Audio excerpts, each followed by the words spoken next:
والتين والزيتون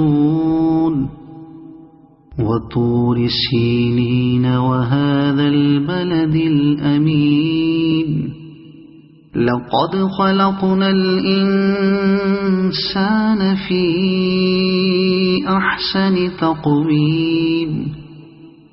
ثم رددناه أسفل سافلين إلا الذين آمنوا وعملوا الصالحات فلهم أجر غير ممنون فما يكذبك بعد بالدين أليس الله بأحكم الحاكمين